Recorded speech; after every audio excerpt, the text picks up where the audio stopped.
Bonjour à tous, je suis Sabrina Bandondi et j'ai l'immense plaisir de vous retrouver pour ce nouvel épisode de l'Instant Vrai, votre nouvelle émission Talk sans langue de bois. On parle de sujets bouillonnants, passionnants.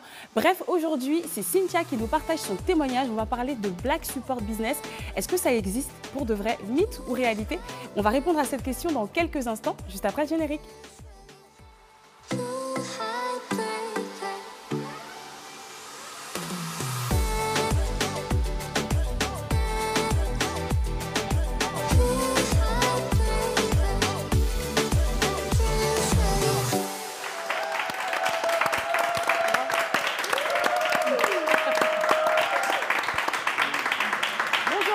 Et bienvenue pour ce nouvel épisode de l'Instant Vrai. On a la chance d'avoir un super public, ça fait du bien, ça donne une autre dynamique, cher public. Merci d'être avec nous. On vous applaudit. Ils sont mignons en plus. J'espère que vous allez bien, ça va? Comment ça va? On fait un petit tour de table comme d'hab. Écoute, ça va, on est bien, on est content, on a vu comment ça démarre, ça fait plaisir. Parce que, vous êtes pas mal dans l'émission. Hein. Merci. Hein. Bon, en vrai aussi, hein, les gens. Mais non, franchement, pareil, hein, franchement, ravi d'être là encore une fois. Franchement, merci à tous les téléspectateurs et puis ça continue. Hein. Oui, ça continue. Merci à tous les téléspectateurs. Effectivement, Rachel, on a eu pas mal de bons messages. Hein, oui, beaucoup de bons retours. On est ravis. Merci. Suivez-nous. Merci beaucoup. Exactement. Suivez-nous sur instant.vrai, notamment sur Instagram. On est très actifs. On arrive sur TikTok. On a eu beaucoup de demandes à ce niveau-là. Oui, on est un peu long, mais on arrive quand même. Alors, aujourd'hui, on disait, on va parler d'un sujet, le Black Support. Je le disais tout à l'heure en intro. Un phénomène, effectivement, qui cartonne aux États-Unis. Et on se pose la question de savoir comment ça se passe en France. On a reçu un témoignage, donc on en parlera dans quelques instants. Mais surtout, on a la chance d'avoir une invitée avec nous qui va partager son expérience, son expertise. Elle cartonne. On parle d'elle comme étant la reine de la coiffure afro. Elle a des doigts de fée. C'est une coiffeuse de star, mesdames et messieurs. Tenez-vous bien. Elle a coiffé les plus grands. On va tous les citer tout à l'heure. Sans plus tarder, accueillons chaleureusement Jen sur notre plateau. Jen, comment vas-tu? Ça va super, merci. Je suis très contente d'être présente. Franchement, on est ravis de t'avoir avec nous. Donc, j'ai essayé un petit peu de dépeindre tous tes exploits que tu fais au quotidien. Plus récemment, tu étais notamment au château de la Star Academy pour coiffer exactement notre jolie Ebony. Mais pas que. J'ai dit quelques éléments, mais tu peux peut-être rappeler avec tes propres mots quand même ton parcours en quelques mots. En quelques mots, mon parcours, il était long, mais j'ai pas lâché. Voilà, pour en arriver là où je suis, c'est que vraiment... j'ai pas lâché et là où j'en suis aujourd'hui, je suis très contente. On est très contente également de t'avoir sur le plateau. Tu vas pouvoir également nous partager ton expérience sur ce sujet Black Support. Tu es donc d'origine mixte. Alors d'ailleurs, on va rappeler tes origines. Alors, je suis originaire de la Guadeloupe, du Vietnam et amérindienne. Ok, donc voilà, tout ça de métissage. Et justement, on parle de toi comme étant la coiffeuse des stars et aussi Jen Afro Hair. Tu es également beaucoup au sein de cette communauté afro. L'idée, c'est que tu partages aussi ton témoignage et que tu nous racontes comment ça s'est passé pour toi, cette ascension. Parce que nous, on voit aujourd'hui le résultat, on te voit briller dans ce domaine. Mais qu'en était-il au début? Est-ce que tu as été soutenue par tes frères, par tes sœurs? On en reparlera justement tout à l'heure, juste après la découverte de notre témoignage. Est-ce que ça vous parle déjà ce sujet? C'est un sujet que vous affectionnez ou pas? Comment vous le percevez déjà un peu à chaud? Moi, je trouve ce sujet super intéressant parce qu'aujourd'hui, il y a une réalité, c'est que l'afro prend de la puissance. Nous, quand on était petits, c'était... Quand tu étais africain, quand tu venais du bled, tu avais honte. Tu disais que tu étais américain. Parce que quand tu es un Renoir... Non, c'est vrai, quand tu es un Renoir, tu es stylé, tu es américain. Mais quand tu n'as pas mis la crème, on dit que tu es un blédard. Tu es un blédard. Donc, non, c'est cool de voir que ça prend de la place, ça se développe. On voit, dès que des gens mettent une sonorité, c'est une sonorité afro. Donc, non, c'est bien que ça se développe, mais on va poser des vraies questions parce que moi, je vois des limites un petit peu en ce moment. D'accord, ok. Alors, Aïssa, toi, c'est un sujet, je crois savoir, qui t'affectionne particulièrement, puisque donc, au-delà d'être une super host, présentatrice, productrice, tu es aussi entrepreneur. Et d'ailleurs, tu avais même impulsé, il y a quelques années, une page qui a explosé, notamment sur les réseaux sociaux, qui s'intitulait d'ailleurs... Black Business Support, effectivement, Sabrina. Ouais. Effectivement. Alors, pour le coup, ça existe. Moi, clairement, je le dis, ça existe. Mais le problème, c'est que les gens n'ont pas l'information. Et je pense que c'est ça le problème. On n'a pas forcément l'information. Après, malheureusement, l'humain est un peu feignant. C'est-à-dire que souvent, on se dit, oui, allez, il faut aller soutenir, oui, j'y vais, mais bon, c'est plus simple d'aller dans la boulangerie qui est à côté de chez moi plutôt que d'aller dans une boulangerie tenue par un afro qui est un peu plus éloigné. Donc voilà, moi je pense qu'il y a un mix de tout qu'il faut prendre en compte, mais le Black Business Support, il existe. Je ne sais pas où est ma caméra, mais il existe. D'accord. Parce que la caméra, elle existe. En effet, ta caméra existe. Et surtout le Black Support, donc, en tout cas de ton ressenti, ça existe. Rachel, du coup, toi, qu'est-ce que tu penses parce qu'effectivement, tu es également entrepreneur, n'est-ce pas?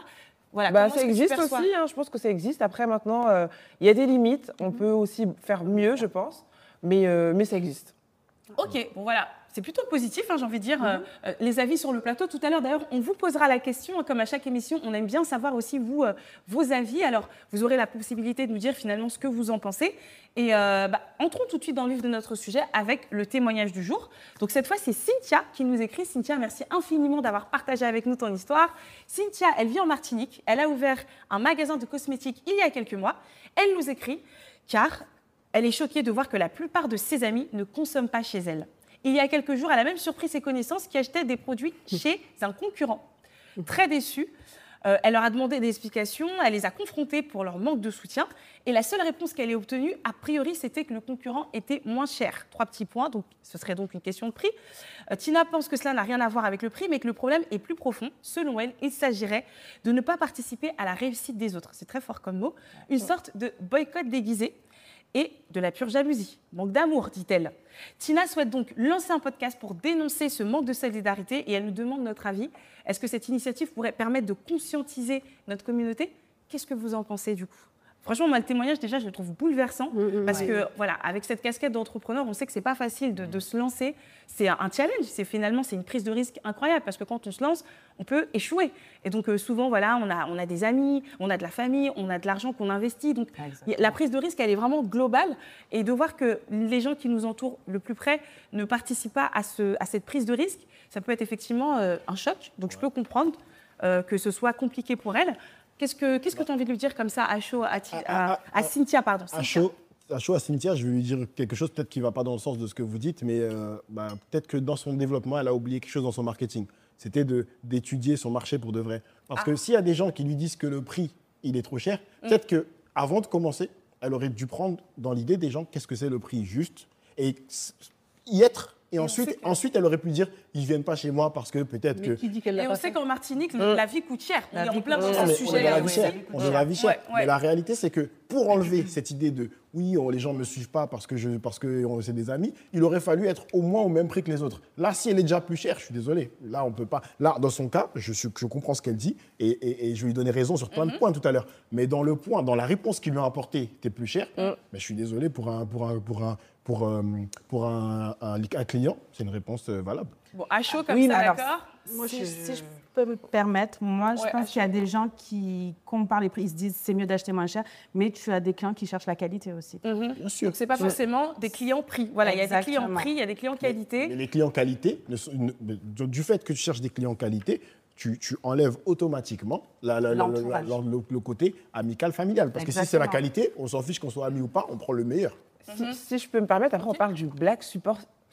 Donc avant tout, même si elle a positionné son prix peut-être un peu trop cher, ton support, c'est les gens qui viennent t'aider justement pour que tu puisses décoller. Donc même si c'est 1 ou 2 euros plus cher, c'est ça ce sujet. On parle de ça, de se dire, ok, on se tend la main et on y va ensemble. Et du coup, même si c'est un peu plus cher, je fais le pas d'aller chez toi pour te donner de la force. Donc c'est ça vraiment qu'on va mettre en avant. Avec ça, à chaud aussi. Moi, je pense qu'il y a un minimum. C'est-à-dire que surtout quand une entreprise se lance tu fais partie de la famille, tu fais partie de ton entourage, il faut y aller, peu importe le prix. Oui.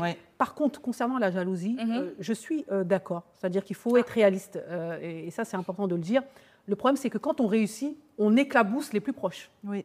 On éclabousse les plus proches. Exactement. Et donc, finalement, on renvoie aux autres leur non-réussite. Et ça, je suis persuadée que ça existe clairement. Et souvent, c'est la famille et les amis qui se disent « Ah, mais tiens, si elle réussit, elle va peut-être changer, elle va être au-dessus de moi, etc. etc. » Et souvent, l'entourage ne souhaite pas que ses proches soient au-dessus de... Alors malheureusement, il faut être content. Alors qu'il faut être content. Sa réussite, c'est ma réussite. Sa réussite, c'est ta réussite. Si tu as un jet privé, je monte dans ton jet privé, Sabrina. Qui t'a invité? Non, parce qu'il y a 4 places, on est 4. Hein. C'est vrai. Si je participe à la réussite de Rachel, Rachel réussit, elle a un jet privé. Rachel va forcément m'inviter. Ils sont déprimés, n'est-ce pas, Rachel? Oui, mais là, ce qui est très intéressant, c'est qu'on parle d'un sujet de mentalité, finalement, avant tout. On parle ni du prix, ni de la qualité, ni de... C'est vraiment une question de mentalité. Oui. Et là, finalement, avant d'entrer dans le vif de notre sujet, on peut surtout et normalement faire le comparatif avec les Américains, parce que chez eux, effectivement, ce modèle de fonctionnement en communauté, notamment avec le support de la communauté Black, a permis à de nombreux artistes, de nombreux comédiens, de nombreux acteurs d'éclore et d'exploser sur la scène internationale. Aujourd'hui, on a la chance d'être sur la chaîne BET, qui est quand même un média d'origine américaine qui notamment a été créé pour mettre en lumière ces talents noirs. Donc, finalement, la réflexion de fonctionner aussi en soutenant, entre guillemets, ses semblables, c'est un modèle, en tout cas, qui a fait ses preuves aux États-Unis, qui fonctionne, parce qu'ils ont une mentalité aussi différente. Il n'y a pas que la mentalité. Non, mais je pense qu'aux États-Unis, si, exemple, je sais que toi, tu vas te lancer dans la télévision, je vais te présenter à mon entourage, regardez, c'est elle l'étoile du moment. Tandis qu'ici, peut-être qu'on va te présenter du genre, ah ben voilà, elle va faire ça. Mais là-bas, en fait, même si tu n'as pas atteint encore le 10 de l'échelle, on va quand même te booster. Oui. D'accord. Donc, OK, très bien. Donc, ça permet de poser un petit peu nos bases de cette conversation. Alors, Cynthia, vraiment, quand on est tous choqués, effectivement, et désolée de voir que tu passes par là. Alors, déjà, vous, quand elle vous dit clairement, entrons dans le débat, pour elle, donc finalement, le Black Support, ça n'existe pas. Voilà. Vous pensez tout à l'heure, vous disiez que oui, peut-être. Je suis d'accord qu'il y a des limites. Et là, il faut qu'on en parle. Ça existe dans une certaine mesure. Ça existe, surtout en France, clairement. Je pense qu'on n'a pas l'habitude aussi de tout ça, de se dire, le Black Support. C'est-à-dire que chacun vit dans sa communauté, dans son petit environnement. Et le fait de comprendre, est-ce qu'on a conscience qu'on est une force? Est-ce qu'on a conscience que finalement, si je soutiens Sabrina dans sa marque de cosmétiques Elika Beauty, eh bien, on va lui permettre d'exposer? Est-ce qu'on a conscience qu'ensemble, on peut permettre à des marques d'exposer? Après, c'est peut-être une question aussi d'éducation, de mentalité. Voilà, de se dire aussi, même si c'est quelqu'un qui a réussi, mais c'est quand même ton ami, ton frère. Donc, parce que tu l'aimes, tu le soutiens, tu y vas, tu participes finalement à ce qu'il fait. Et même si tu es jaloux, finalement, c'est pas grave, parce que toi aussi, tu peux t'inspirer de ce qu'il fait, de ses réalisations, pour demain aussi avoir le même type de réussite. Donc, je pense que peut-être d'abord, ça passe par une éducation. Mais je suis ravie d'avoir Jane, et j'aimerais bien savoir comment ça s'est passé pour toi, comment ça s'est passé avec tes proches quand tu t'es lancée. Comment ça s'est passé pour moi? Alors, j'avais déjà un emploi. Et je voyais qu'avec cet emploi-là, je n'arrivais pas à m'en sortir financièrement. Donc, j'ai recommencé. Déjà, je coiffe depuis l'âge de 15 ans. Et j'ai commencé à faire, en arrivant sur Paris, à faire des petites cartes de visite, à les distribuer à des inconnus. Oui, parce que tu es de Marseille, c'est ça? Exactement. Coucou Marseille, merci de nous suivre aussi. Nos amis de Marseille. Pour des raisons sportives. Merci Marseille, on vous aime. Et écrivez Il vous aime. Coucou à Jenny.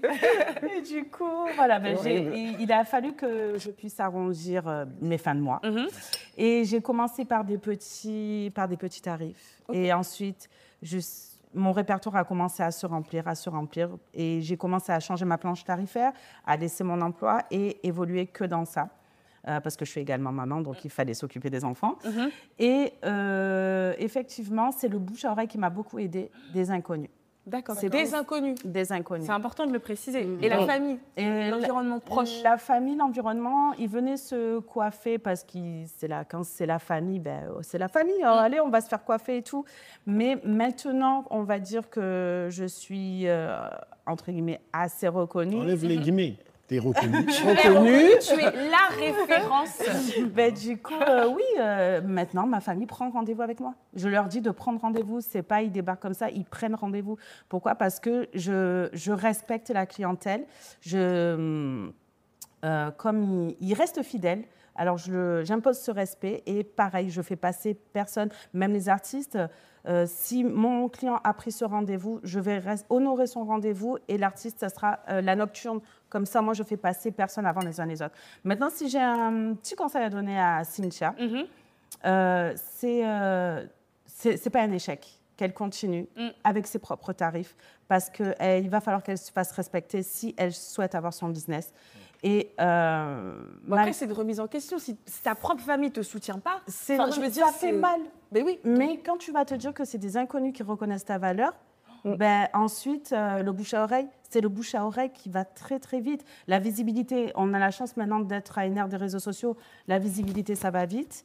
Le partage, ça va très vite. Moi-même, quand j'achète un nouveau produit, si j'ai une cliente sur ma chaise, si elle ne le connaît pas, je lui fais tester, comme ça, elle voit la qualité.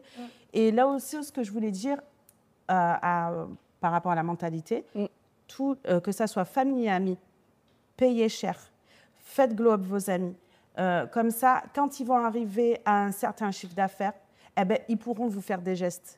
Parce que s'ils commencent à mettre l'argent, l'entourage met l'argent, ils vont commencer à évoluer. Et quand ils vont arriver justement à leur objectif, là, ils pourront faire des gestes à l'entourage. Et encore, est-ce que c'est une question de vouloir faire des gestes à partir du moment que tu as un business Tu as des charges, voilà, exactement. Tu vas acheter une baguette, vous connaissez la famille, ils aiment aussi les cadeaux. Parce que ça, on connaît. Et d'ailleurs, souvent, parce que là, ça tombe bien, parce qu'on a reçu un message de Thomas. Salut Thomas, tu vas bien? Et donc Thomas, il est à Suresnes. Merci pour ton feedback. Lui, il a également un barbeur, un salon de coiffure. Et il nous explique qu'à chaque fois que sa famille venait au début, il voulait des demi-tarifs. Il fallait qu'il y ait un tarif spécial famille. C'est vrai qu'on entend beaucoup de choses comme ça aussi. En fait, on soutient, mais quand on soutient, il faut un tarif spécial. En vrai, merci pour ton partage, Thomas, mais en vrai, normalement, on ne devrait pas. Quand tu vas acheter ta baguette, comme tu dis, tu payes le prix. On peut le faire aussi. On peut le faire aussi. On peut négocier les prix. Je peux comprendre aussi. Soyons réalistes aussi. Moi, il y a deux choses là aujourd'hui qui sont différentes par rapport à la mentalité dont tu parlais. C'est qu'en France, on part de l'idée que comme je te connais, tu m'arranges sur le prix. Là, aux États-Unis, on part de l'idée de comme je te connais, ma manière de t'offrir la réussite, c'est de te payer le prix. Tu vois ce que je veux dire? Et c'est pas pareil, parce qu'en France, on a une grande différence, les gars. On est beau être renoir, afro. En France, on a nos origines qui prédominent sur notre couleur. Alors qu'aux États-Unis, ils sont afro-américains avant d'être haïtiens. Tu vois? Ça veut dire que alors qu'ils sont plus conscients de cette force. Ça veut dire que on est conscient d'être sur une terre où nous tous, on doit s'en sortir parce qu'en face, ils ne veulent pas de nous. Parce qu'en face, ils mettent les afros dans des ghettos. Ils mettent Donc, ça veut dire qu'eux, dans leur ghetto, ils ont créé leur système pour se dire on ne va pas laisser ça des endroits de violence comme on les connaît. Donc, la couleur prédomine sur l'origine. Chez eux, ils sont vraiment la couleur afro-américain. Regarde, ils découvrent qu'ils sont ghanéens quand c'est des stars. Ils découvrent qu'ils sont... Alors que nous, quand on va te demander quoi, tu parles en face, tu dis ouais, lui, c'est un Congolais, lui, c'est un Camerounais. Donc, ça crée déjà une distance. Alors, Aïssa, tu n'as pas l'air d'être d'accord avec ça? Si, je suis plutôt d'accord. Après, moi, je pense que ce qui est plus facile pour les États-Unis, c'est qu'ils sont nombreux, et deux, le business s'implante dans un environnement, par exemple, à Harlem. Quand tu es noir, tu vis à Harlem, tu ne vas pas aller forcément à Downtown pour aller acheter ton produit. Il y a Harlem, il y a le magasin. Donc, on a des quartiers comme ça où on est très recentré. Ouais, mais ce n'est pas des quartiers black-owned. Ça reste mis en cours, il y a des Renois, mais tu as des Rebeux. La plupart des gens qui achètent des commerces ne sont pas forcément des afros. Mais par exemple, si toi tu implantes ta marque à Harlem, forcément tes premiers clients seront afro parce qu'à Harlem, il n'y a que des Noirs. Alors qu'en France, il n'y a pas de ghetto. Même là, dans les quartiers, on va à Sevran, etc., qui détient les commerces, ce n'est pas forcément les afros. Exactement. Tu veux dire quoi? C'est pour ça que moi, je dis ma clientèle, quand ils me grattent des 5-10 euros, je vais leur dire quand tu vas chercher la marque de luxe, arrive en caisse, tu ne grattes pas. Donc c'est une autre mentalité. Aussi. Mais pour revenir à ce que tu viens de dire, qui est super intéressant par rapport à la marque de luxe et qui va aider par rapport à Cynthia, moi le conseil que je vais donner à Cynthia, c'est comme vous l'avez dit, continue dans ton développement, c'est super. Revois ton marketing pour que le prix que tu mets en plus soit justifié par la qualité que tu envoies. Ouais. Parce que s'ils ont l'impression que tu es juste plus cher que le concurrent, ça ne les intéresse pas. Par contre, s'ils ont l'impression que c'est plus exclusif ce que tu fais, là, ça va les intéresser de payer plus cher. Parce que c'est ça l'idée. On est d'accord, mais vraiment, le sujet, c'est le support. Et je pense que même si quelqu'un fait, on va dire, un produit ou un service qui n'est pas encore au top, on part du principe que je dois te soutenir, donc du coup, j'achète ton produit. Et c'est vraiment cette notion qu'on doit d'abord, je pense qu'il doit d'abord exister pour après, parce que bien évidemment, un business, c'est jamais tranquille. Au début, tu vas changer, tu vas réévaluer tes prix ou encore tes prestations. Mais dès le départ, il faut qu'il y ait des personnes qui soient là pour t'accompagner. Et te dire, voilà. Pour le coup, il y a eu pas mal de débats sur ça. Il y a pas mal de femmes qui disent clairement, c'est pas parce que c'est une noire et qu'elle vend tel produit que je vais forcément aller acheter s'il n'y a pas la qualité, s'il n'y a pas ça et ça. Il faut la qualité. Il faut la qualité, mais il y a aussi le fait de récompenser son courage. Parce que bien évidemment, des fois, on achète des trucs, on voit bien, même chez les Asiatiques ou même où la qualité n'est pas forcément là. Mais on achète aussi. On a reçu un message Alors, on a 2 messages. Merci pour votre réactivité. Instant point vrai, on est connecté. D'abord, Mélissa qui dit que... alors, elle a effectivement également un business, un restaurant. Et elle nous explique qu'elle constate que quand nos frères viennent, ils sont 3 fois plus exigeants. C'est-à-dire qu'on n'a pas le droit à l'erreur. Elle dit ça.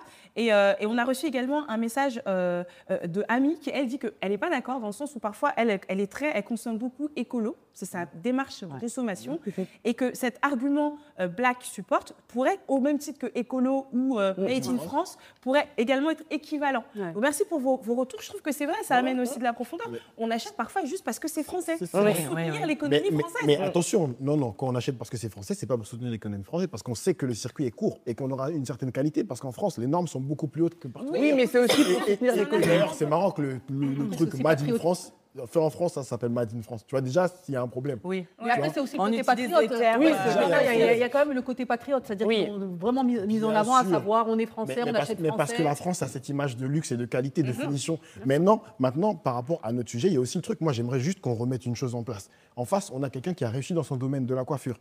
Son histoire, quand elle t'en parle, elle te dit, au début, j'ai commencé, j'étais pas cher, je cherchais des clients. Elle a commencé en prouvant. C'est pas parce qu'elle est noire qu'aujourd'hui, elle coiffe les meilleurs, c'est parce qu'elle est forte. Donc nous, on la soutient maintenant. On la soutient le jour où on voit arriver son projet, on la soutient. Mais c'est ça aussi le problème du Black Own, c'est qu'il y a du Black Support. C'est qu'il y en a certains qui pensent que tu arrives, tu es noir, c'est bon. Non, fais d'abord tes produits entre nous, on apprend, on est bien le jour où tu sors, mais tout le monde va te soutenir parce qu'il va dire, c'est vrai qu'il y a longtemps, je connaissais pas. On peut parler de cette exigence dont Mélissa nous a parlé, elle, dans le cadre de son restaurant. Alors, certainement, tenir un restaurant, c'est compliqué. Hein. Il y a des émissions qui sont juste pour ça. Donc, c'est pour dire à quel point c'est pas facile de tenir un resto. Et elle trouve que les clients, quand ce sont des clients afro, ils sont beaucoup plus exigeants.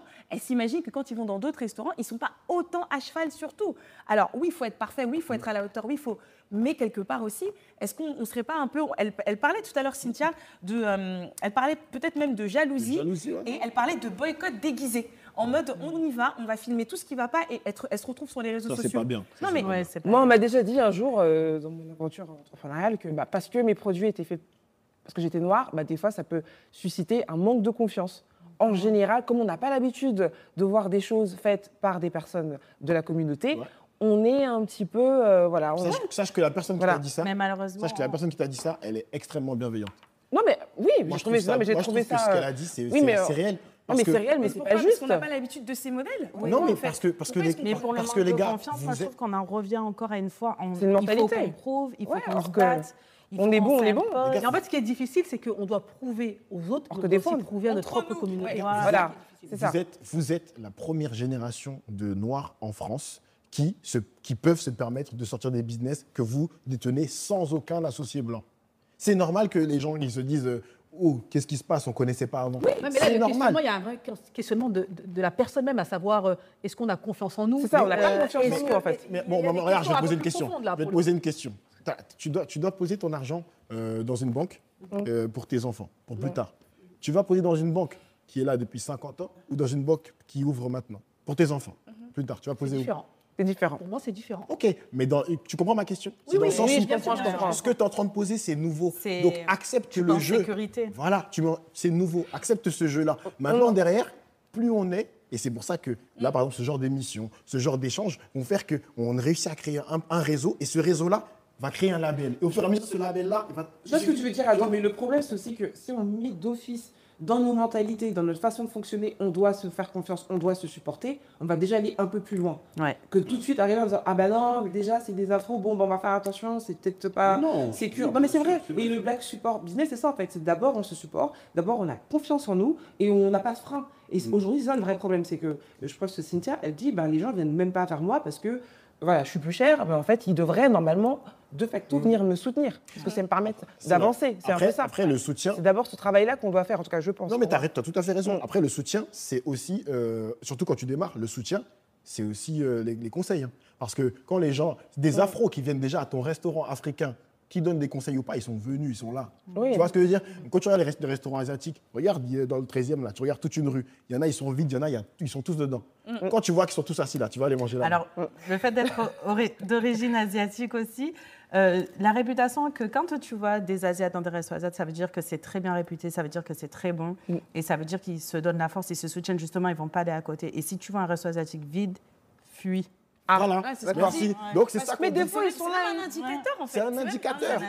Et ben justement, il faut qu'on utilise aussi cet indicateur-là, en se disant, nos restaurants à nous, il faut qu'on y aille. Mais toi aussi, franchement, toi et moi, c'est comme ça. Si tu as mangé un chicon, tu vois maintenant, la feuille, elle est comme ça. Ah, la feuille, elle est comme ça. Alors que toi-même, chez toi, tu dis par amour. Tu dis par amour, mais tu y vas. Voilà, mais justement. Mais là, dans son message, elle n'est pas en train de dire ils viennent plus. Elle dit ils viennent, ils sont encore plus critiques. Mais attends, je suis né dedans. Attends, alors ce que tu veux dire. On a un message de Nicolas qui nous écrit de Lille. Nicolas, merci pour ton message, merci d'être connecté. Alors Nicolas, lui, nous raconte qu'il s'est lancé dans l'entrepreneuriat avec. Donc Nicolas, il nous dit qu'il est métis franco-camerounais et il s'est lancé avec un ami d'enfance originaire du Congo. Donc très belle association. Et il explique que cette aventure entrepreneuriale se passe super bien, mais que lorsqu'il s'est lancé, il a eu énormément d'appréhension de son entourage qui lui déconseillait, entre guillemets, de travailler avec un frère, est-ce que ça allait bien se passer et tout ça. C'est vrai que quand on parle des mentalités, il y a la mentalité du support, mais il y a la mentalité de est-ce qu'on peut travailler ensemble. Est-ce qu'on a aujourd'hui, tu parlais des Américains qui sont finalement avant tout afro-américains, alors que nous, effectivement, on a aussi nos origines et on a un peu peur les uns des autres. Et là, je pense que ça peut être intéressant, et ça que tu nous parles justement aussi de cette page que tu as créée, qui a mobilisé énormément d'entrepreneurs de toute origine, de toute la France, de toute l'Europe, de plein d'origines différentes. Comme quoi, on a aussi cette envie, pourquoi pas, de mutualiser nos compétences, nos savoir-faire, peu importe nos origines. En tout cas, moi, le constat que je peux faire après avoir créé donc Black Business Support, c'était vraiment ça. C'est-à-dire que déjà, les gens, ils sont rentrés parce qu'ils n'avaient pas forcément l'information de ce que fait mon voisin ou ma voisine. Et ils se sont dit, effectivement, il faut qu'on se soutienne. Donc, il y avait quand même cet élan de solidarité qu'on voulait mettre en exergue. Après, à l'intérieur, il y a des gens qui vendaient des mangues, quoi. Et tu voyais qu'il y avait 4000, 5000 commentaires. Aujourd'hui, la personne qui vendait des mangues a aujourd'hui un commerce. Il y en a dans l'immobilier, il y en a qui vendaient du beurre de karité, dans la cosmétique, etc. etc. Mais on constate... Et en fait, il y avait un engouement. Les gens étaient fiers, étaient contents de pouvoir soutenir les gens de la communauté. Mais on constate clairement que le fait de ne pas savoir que ça existe, le fait de ne pas savoir où aller ou de ne pas savoir que Sabrina a tel ou tel commerce, faisait que finalement le Black Support en France n'existait pas. D'accord. Mais problème de connaissance avant tout, alors. Le problème de visibilité, parce qu'on n'investit pas aussi dans la communication. Donc, on peut exister, mais à petite échelle, etc. etc. Donc, ça joue aussi. C'est vrai. Et quelqu'un qui ne communique pas, c'est quelqu'un qui finalement se dit mon produit ne vaut pas le coup d'être connu. C'est vrai. Donc, il y a tous ces paramètres-là qui font que, mais en tout cas, ça existe. Ouais. Après, ce que tu dis, il y a aussi le domaine est important. Quand on est dans la matière première, par exemple, comme là, les mangues, beurre de karité, moi, dans ce cadre-là, mais full support, parce que tu te dis, en fait, plus on achète, plus ça se développe. Ok. Par contre, quand c'est dans du service, d'abord, avant d'acheter full, il faut d'abord être capable de recevoir les critiques, structurer son offre pour pouvoir être le plus compétitif possible. Là, tu fais tout de suite. Mais c'est du service. Le tertiaire, c'est pas je vends des mangues. Ouais, mais c'est quand même des gens qui se sont levés, qui ont fait un business plan, qui disent bon, on va quand même lancer une offre sur le marché pour quand même proposer quelque chose de qualité. Il y en a, oui. C'est ça qu'on parlait tout à l'heure, intransigeant. On est très dur avec nous-mêmes. Mais c'est pas parce qu'on est black. Hein. Moi, je te dis ça. J'ai même des entreprises dont je te connais, des gens qui sont européens, où quand je vais dire non, ton service, il n'est pas prêt. Après, je t'ai donné l'exemple de mangue ou de beurre de karité. Non, mais c'est intéressant. Mais par exemple, il y avait aussi il y a des gens qui cherchaient un avocat, il y a des gens qui cherchaient tout simplement un salon de coiffure, etc. etc. C'est vraiment l'objectif, c'est que c'était vraiment avant de regarder ailleurs, avant de consommer ailleurs, regardons ce qu'il y a dans la communauté et après on va voir ailleurs. Là, je pense que du coup, ta page faisait le travail de on change les mentalités, on s'empare finalement de notre succès et on se fédère entre nous. Après, effectivement, on peut être intransigeant, on peut être dur, c'est pas assez bien, mais déjà, d'office, mon devoir à moi, c'est d'aider mon frère, ma soeur qui se lance et du coup, j'avance. C'est un peu ça. Et donc là, je pense que c'était vraiment ta page. J'espère qu'elle va exister encore ou qu'elle existe encore parce que c'est vraiment une très belle initiative. On a besoin de changer nos mentalités. Aux États-Unis aussi, le Black Support, excuse-moi, ils font. Je sais qu'il y a des personnes afro-américaines qui cherchent justement. Eux, ils sont très dans le Black Support. Ils cherchent un agent immobilier noir, ils cherchent un médecin noir, un pédiatre noir. Ils sont très comme ça. Mais eux, là, encore une fois, c'est là où je suis d'accord avec toi, mais en même temps, pas vraiment. Aussi.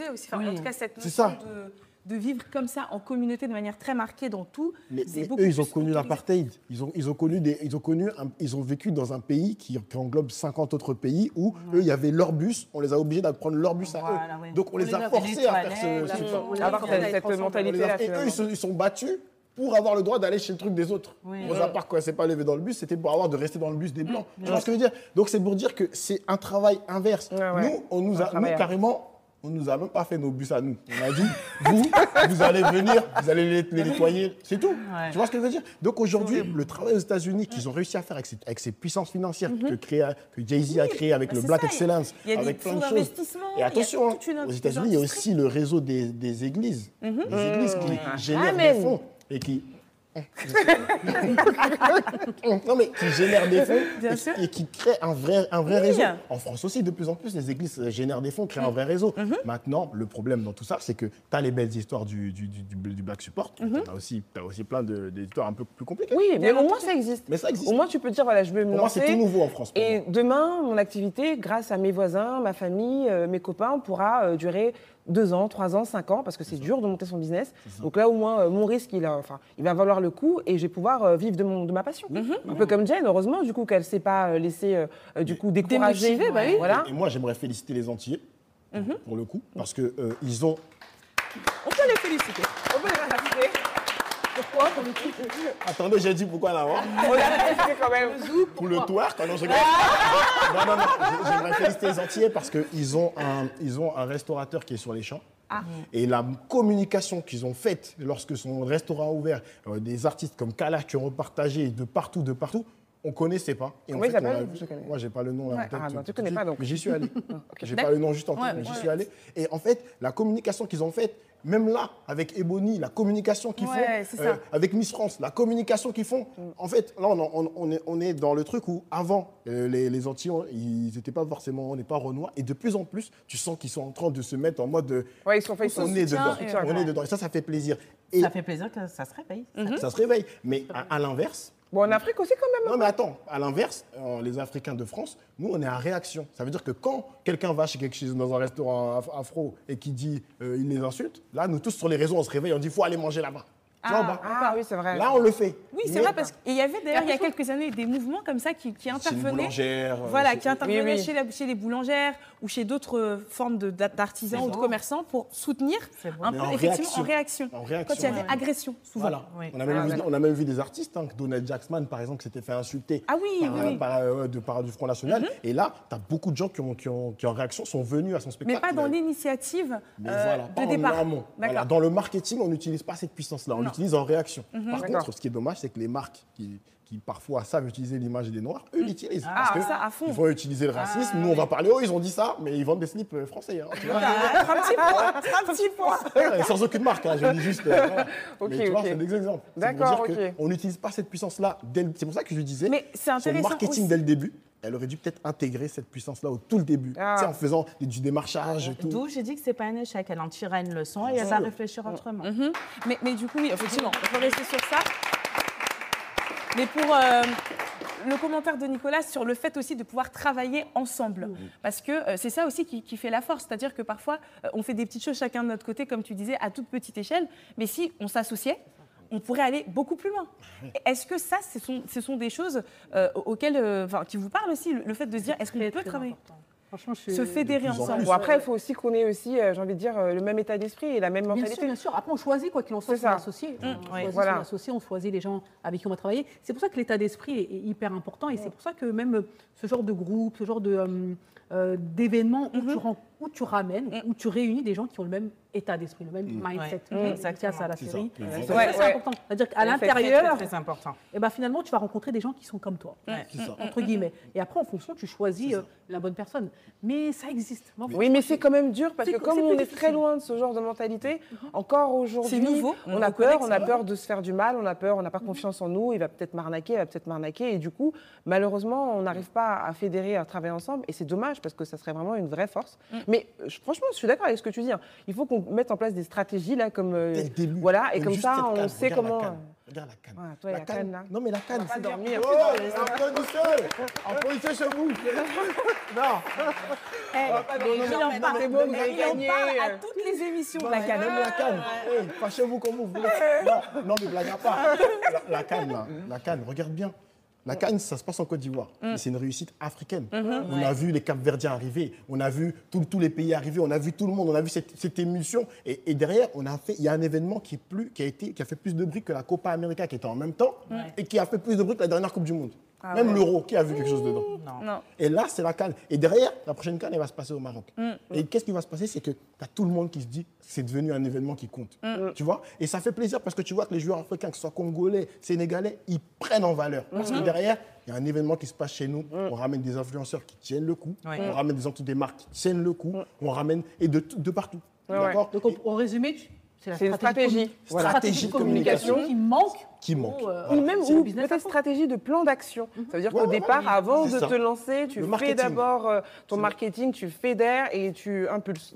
C'est ce que je trouve dommage dans les deux cas qu'on a là. C'est que pour moi... En fait, ça décolle avec le temps. C'est ça. Après, il faut être patient aussi. C'est-à-dire que, indépendamment de toute entreprise, ça prend du temps, ça s'installe. Et les clients, c'est du bouche à oreille, un petit peu comme toi, Jenny. Donc, voilà, il faut aussi être dans cette patience. C'est pas facile.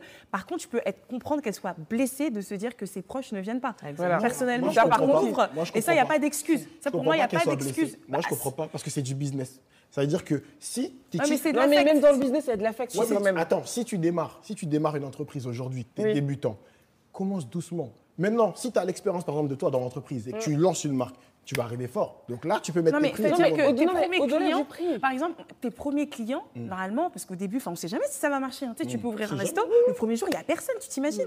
Toi, tu as investi, tu as fait tes travaux, tu as fait tous tes trucs. Soutenir, si au moins tu peux venir faire acte de figuration dans mon restaurant, tu es quand même ma soeur, tu es quand même mon frère. En toute honnêteté, si tu fais un événement, un dimanche après-midi, une soirée d'inauguration, t'invites les gens que t'aimes, ils vont venir. Elle a l'air de te dire qu'elle a vu des gens passer devant chez elle. Peut-être à la soirée d'inauguration, mais après au quotidien. Mais parce que ton marketing, il va dépendre de ce que tu vas proposer à cette soirée. Les gens, ils vont dire... Oui, mais quand même une fois. Une fois, tu peux venir me soutenir, m'acheter. On doit se soutenir, on doit s'aimer. Ça c'est un peu comme le savoir-vivre pour moi. Tu vois, c'est un petit peu comme la bienveillance, la bonne séance, comment tu te tiens, comment tu vis en société. Pour moi, c'est pareil. Ton meilleur ami, il a un enfant. Tu vas saluer cet enfant. Bien sûr. Ça s'appelle l'éducation. Et je pense que c'est un problème éducationnel. Mentalité. Je suis totalement d'accord avec Sabrina et je ne suis pas d'accord avec ce que tu dis, à savoir non, mais c'est vrai. Mais c'est-à-dire que mais c'est du business, Non, il faut savoir que derrière le business, il y a des humains. Voilà. Et ça, c'est important de le dire. C'est-à-dire qu'on peut se dire ce qu'on veut. Les premières personnes qu'on va regarder, même après 10 ans ou 20 ans, on va faire le bilan. On va dire, mais quand même, tu n'étais pas là, quoi. Tu n'étais pas là. C'est des moments quand même. J'avais besoin de toi. Quand il n'y avait personne, je m'attendais quand même à voir mes quelques copines ou mes quelques... Mais c'est que c'est important. Et c'est des choses qu'on n'oublie pas. Moi, à titre personnel, je me rappellerai toujours qui était ma première cliente quand on avait fait notre premier salon en 2007. La première cliente qui avait pris son rendez-vous, c'est une sœur. D'ailleurs, je lui fais un gros bisou. Ma sœur Félicité, elle est venue à 10h. À l'ouverture, le salon n'était pas vide et ça m'a tellement choqué, cet amour en fait. Et c'est normal. On applaudit Félicité. On peut l'applaudir parce que... Et sans mauvais jeu de blague, on te félicite. C'est une congolaise. On n'oublie pas ces choses-là. C'est ça. Il ne faut pas sous-estimer. C'est-à-dire que nous, en tant que clients potentiels, en tant que membres de la famille, il ne faut pas sous-estimer en disant, mais c'est pas grave, si moi, j'y vais pas, c'est pas grave, il faut y aller. Moi-même, je me rappelle des premiers qui sont venus à mon spectacle. Et c'est pas des... Moi, mon petit frère, il est venu dans les premières dates. Et après, c'est des gens que je connais vite fait, mais il y a des gens jusqu'aujourd'hui, on se suit, on a grandi ensemble. Ils sont là, ils envoient, j'ai vu tes numéros 2 monde et tout, mais ils sont jamais venus au spectacle. De loin. Et ça, tu le sais. En fait, c'est quand tu glorifies que là, il va dire, mais je le connais. C'est à ce moment-là. C'est mon gars. C'est ça. Mais encore une fois, j'ai envie de vous dire, ça fait partie du jeu. Je suis d'accord. Ça fait partie du jeu. Tout le monde n'est pas là pour assister à ta réussite. Je suis d'accord, mais par contre, on peut aussi, nous, aujourd'hui, prendre conscience que nos actions ont de l'impact et changer un peu la donne. Ok, on apprend à s'aimer, on se supporte comme les autres, en fait, comme les Asiates, comme les autres. Et du coup, on devient une communauté forte qui font grandir les autres. C'est ça, en fait. D'accord. Et ça va dans les deux sens, s'il vous plaît. Dans le sens où on n'oublie pas ceux qui nous ont aidés quand on est en haut là, aidons-les. Parce que c'est ça le problème du Renoir des faux aussi. Oh, tout de suite. De l'humain. On va revenir sur ça dans quelques instants. Est-ce qu'il faut vraiment rendre l'appareil une fois qu'on a réussi? On en reparle tout de suite puisque vous avez posé la question. Ça va chauffer ici. On vous a posé la question. Qu'est-ce que vous pensez? Est-ce que le Black Support, est-ce que ça existe? Est-ce que c'est pertinent? Dites-nous tout. De mon point de vue, je dirais qu'on assiste de plus en plus en France au Black Business Support, contrairement à ce qui se faisait il y a 10-15 ans, où c'était beaucoup plus touchy, les gens étaient assez douteux, suspicieux sur les business des uns et des autres. Mais maintenant, avec l'essor des réseaux sociaux et aussi l'influence des pays anglo-saxons comme les États-Unis ou ceux d'Afrique, le Nigeria, le Kenya ou l'Afrique du Sud, qui ont, je pense, su impulser cette énergie qui s'est répercutée, qui de façon positive, et c'est très bien. Au niveau de la France, où on assiste depuis quelques temps à la création de plateformes, d'incubateurs, d'événements, de la communauté noire, qui, je pense, ont pour but aussi de fédérer, de rassembler et s'encourager, et je trouve que c'est plutôt positif. Donc autant on peut avoir ce regard critique, mais autant il faut aussi savoir encourager les efforts qui sont faits. Salut Instant Vrai, j'espère que vous allez bien. Alors le Black Support Business en France, il existe, mais malheureusement il n'est pas du tout au niveau de celui des États-Unis. Que ce soit d'un point de vue force de frappe, d'un point de vue impact, d'un point de vue image, on est vraiment en retard. Et l'une des causes, je pense, est que en France, notre communauté, elle est pluriculturelle. C'est-à-dire que on est des afro-descendants d'origine congolaise, martiniquaise, guadeloupéenne, ivoirienne, camerounaise, sénégalaise, malienne, ce que vous voulez, avec un fort sentiment d'appartenance et de fierté à nos origines, ce qui est normal, mais cela a pour conséquence qu'il y aura plus de solidarité, plus de force, plus de support à un business qui se rapproche de notre origine culturelle au lieu de donner à tous les business afro. Et ça, je pense que ça a réellement un impact négatif par rapport à l'avancée de notre communauté et surtout de nos business. Parce qu'on oublie souvent que la percée d'un business afro, ça a des conséquences, j'ai envie de dire, positives pour tous les business. Et ça, peu importe l'origine de l'entrepreneur derrière. Et c'est là qu'on peut remettre en question notre solidarité communautaire ici en France, contrairement à celle des États-Unis où l'impact qu'a la communauté afro là-bas est vraiment pas du tout la même que celle qu'on a ici. Je pense qu'avec l'éducation et la promotion qui est faite depuis quelques années sur l'idée d'unité et de force communautaire, on tend de plus en plus vers cette solidarité-là et le support de tous nos business.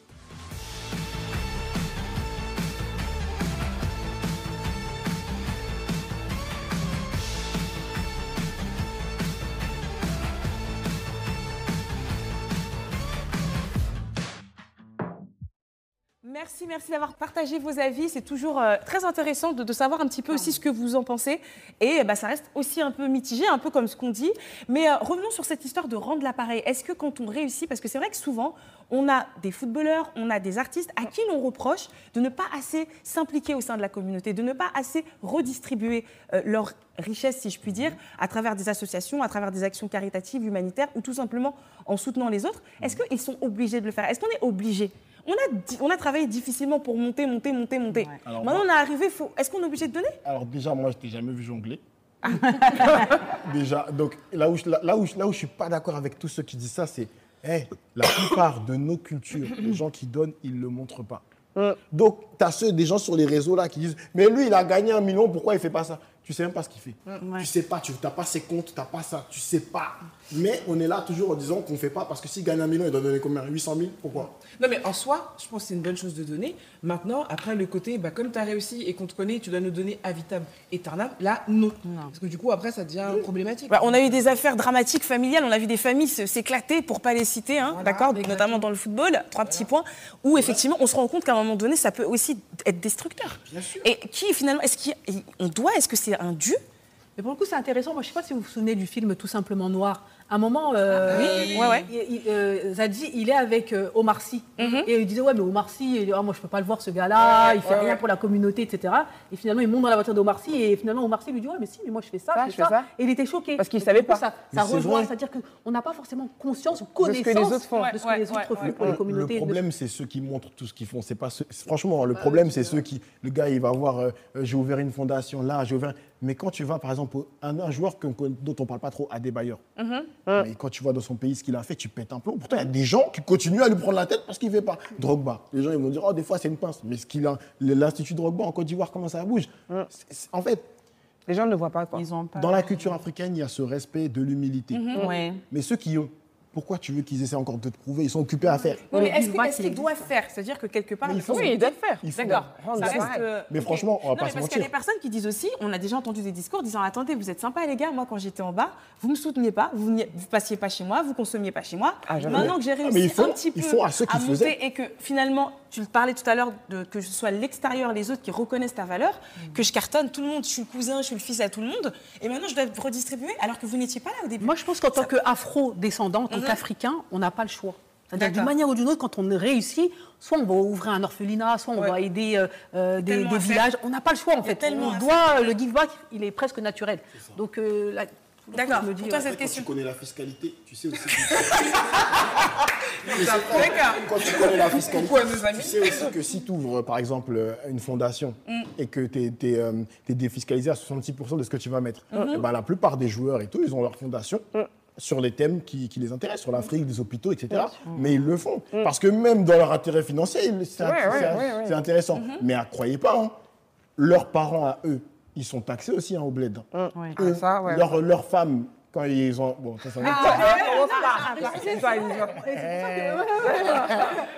Seigneur, pourquoi j'ai parlé? Non, mais c'est vrai, ça va dans les deux sens. Ouais, non, mais c'est beaucoup de pression. C'est-à-dire que si à chaque fois, tu dois penser tout le monde à est taxé. donner... Quand tu es dans l'entourage d'un tel, si les gens t'associent à lui, les gens... Ils vont taxer tous ceux qui sont autour de toi. C'est relou. Donc, être le moins accessible possible, c'est le meilleur moyen pour être tranquille. Et donc là, on te traite d'autant, etc. Mais bon, en tout cas, tu vis tranquillement. Mais au moins, tes enfants, ils vivent normal. Bon, on arrive bientôt au terme de l'émission. On va bientôt passer à notre capsule La Vraie Note. Effectivement, on a eu pas mal de retours positifs suite à l'émission avec notre artiste Dio Monroe, qu'on salue d'ailleurs, qui nous avait proposé tout simplement son répertoire. On va effectivement, à présent, dans chaque émission, vous présenter un artiste sur donc la capsule La Vraie Note. On ne fait pas de fausses notes sur ce plateau, n'est-ce pas?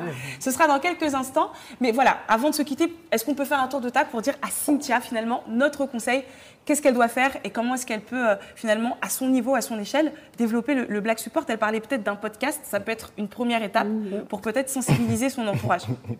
Cynthia, si tu fais podcast, ils ne vont pas regarder non plus. Non, mais attends, toi, tu dis, ils vont pas dans ton magasin, tu fais un podcast. Cynthia, sache que là, ce qu'il y a à revoir, c'est ton marketing. Repars de... Tu as de l'expérience parce que tu as vu comment ça s'est passé. Essaie de revoir un peu ce que tu pourrais changer, peut-être intégrer un peu plus des choses de ta culture et surtout, là, tu es au milieu du process. C'est normal, hein, ce qui t'arrive, c'est normal. Ça va évoluer et dans 10 ans, tu pourras te dire tout le monde n'a pas été là, mais on a réussi avec ceux qui nous ont rejoints en chemin. Donc bravo à toi, continue. Et puis fais le podcast, là, on va arriver. Moi, je dirais, mets de côté un peu cette rancune. C'est pas grave si les proches ne sont pas là, c'est pas grave si la famille n'est pas là. Continue d'avancer. Et vraiment, un message pour les téléspectateurs, pour nous qui sommes ici présents sur le plateau. J'aime bien, il y a une phrase que j'aime bien dire, c'est « je monte, tu montes, nous montons. Ma réussite est ta réussite. Je réussis, tu réussis. Aidons-nous. » Et quoi qu'il en soit, encore une fois, c'est pour la communauté. On a tous à y gagner. Et, voilà, comme je l'ai dit, si Sabrina a un yacht privé ou un jet privé, Rachel ou... Exactement, mais c'est ça. C'est-à-dire que participer à la réussite des autres, c'est participer à sa propre réussite. Tu ne peux pas être entouré de millionnaires et être pauvre. C'est pas possible. Mais comme on dit, hein, quand tu es avec 4 millionnaires... C'est le 5e. Non, tu es avec 4 millionnaires. Non, même si tu n'es pas millionnaire, au moins tu montes dans les yachts. C'est ça que tu es là. Esprit de monter les yachts des autres. Merci Alissa pour ce précieux conseil. Alors Diane, surtout toi qui es passée aussi par son parcours, hein, tu es donc... Ouais, ce que je devrais dire à Cynthia, c'est de faire la part des choses. Si tu vois que l'entourage ne te supporte pas, vise d'autres personnes et plus tard, peut-être que l'entourage s'intéressera à toi. Donc, ne lâche rien. Super, merci pour ce beau conseil. Rachel, qu'est-ce que tu dirais à Cynthia? Un peu comme tout le monde, hein, je dirais, du coup, tu continues, tu fais toujours de ton mieux et surtout, tu parles vrai. Tu parles vrai, l'instant vrai, tu parles vrai, tu leur dis. Ça m'a touché, ça m'a blessé. Tu participes justement à leur changement de mentalité aussi. Ah oui. Vous devez m'aider parce que je suis votre personne, même si ce n'est pas encore parfait. Venez, dites-moi, consommez mes produits. Et comme ça, du coup, tu leur fais du bien aussi en leur apprenant. Non, là, vraiment, toi. Non, mais c'est vrai, parce que ça paraît beaucoup, tu vois. Il y a beaucoup de gens comme ça, du jour au lendemain, tu vois, elle se met à l'écart. On ne sait pas pourquoi. Sinon, ils se plaignent ici, mais ils n'auront rien dit là-bas. Voilà. Et entre-temps, comment est-ce qu'on change, comment est-ce qu'on évolue? C'est aussi en se disant les choses. Qu'est-ce que tu en penses? Oui, Sabrina. J'ai dit ce que je pensais. En tout cas, tout ça pour dire que Cynthia, force, courage, bravo à toi, parce que se lancer dans l'entrepreneuriat, c'est juste une aventure magnifique et surtout, ça demande beaucoup d'audace. Voilà, je te souhaite de réussir et surtout voilà, de ne pas te limiter. Le monde est vaste, on est 7 milliards. Le monde, c'est pas que la Guadeloupe, la Martinique, enfin, le monde est vaste. Donc, tu peux chercher des clients partout, ma chère. Et tu seras bien surprise de voir que parfois, ça peut même venir de Suède, d'Autriche, des pays où tu n'auras même jamais mis les pieds. Donc, vraiment, n'abandonne surtout pas. En parlant d'entrepreneuriat, là, tu vois comment c'est chic. Oui, en parlant d'entrepreneuriat, exactement. J'allais dire qu'on est tous chic aujourd'hui et c'est pas pour rien, c'est grâce à notre sublime créatrice qui nous fait belle aujourd'hui. C'est Nafolo, belle et beau, excuse-moi. Merci. Merci à cette belle créatrice qui propose des pièces uniques. Donc, elle est d'origine de la Côte d'Ivoire et on adore son travail. Voilà. Allez, ça c'est avec ça, t'es champion d'Afrique. Exactement. N'hésitez pas à la suivre sur les réseaux sociaux, tout simplement. Nafolo, merci à toi de nous avoir sublimés. Alors, comme à chaque émission, passons à cette capsule qui met tout le monde d'accord. La vraie note, c'est parti.